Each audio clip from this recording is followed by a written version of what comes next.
সারা দেশে ধর্ষণের প্রতিবাদে বিক্ষোভ করেছে ঢাকা বিশ্ববিদ্যালয়ের শিক্ষার্থীরা।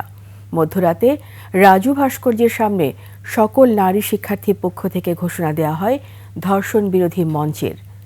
আজ সন্ধ্যা 7:30টায় মশাল মিছিলের ডাক দিয়েছে আন্দোলনকারীরা। বিস্তারিত জানাচ্ছেন তানজিলা তাসনিম।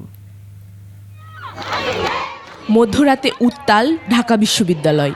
মেয়েদের 5টি হল সহ ছেলেদের বিভিন্ন হলের ধর্ষণ বিরোধী মিছিল অবস্থান নেয় রাজু ভাস্কর্যের সামনে। এ সময় শিশু আসিয়ার ধর্ষকের শাস্তি দাবি জানিয়ে স্লোগান দেয় শিক্ষার্থীরা। বর্তমান পরিস্থিতিতে দেশের আইন শৃঙ্খলার অবনতির ফলে অনিরাপদ বোধ করছেন নারীরা। নারীদের নিরাপত্তা জোরদার করার দাবি আন্দোলনরত শিক্ষার্থীদের।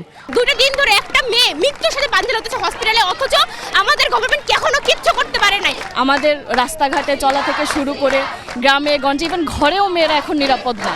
আসিয়া সহ যত মেয়েদের ধর্ষণ হয়েছে সবার শাস্তি নিশ্চিত হলে আমরা এখান থেকে অবস্থান গ্রহণ করছি, সবার শাস্তি নিশ্চিত করতে চাই। সব দর্শককে ধরে ধরে প্রকাশ্যে ফাঁসিতে ঝোলানো হোক।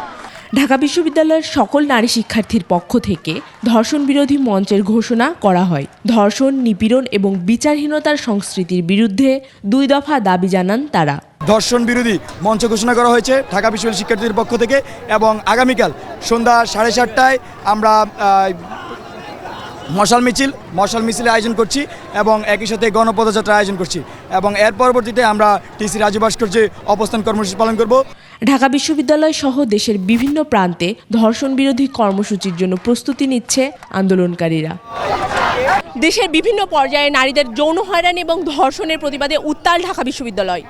নারীদের হল এবং ছেলেদের হল থেকে বিভিন্ন স্লোগান সহ মিছিল নিয়ে রাজু ভাস্কর্যে অবস্থান। তানজিলা তাসনিম, 21 টেলিভিশন, ঢাকা।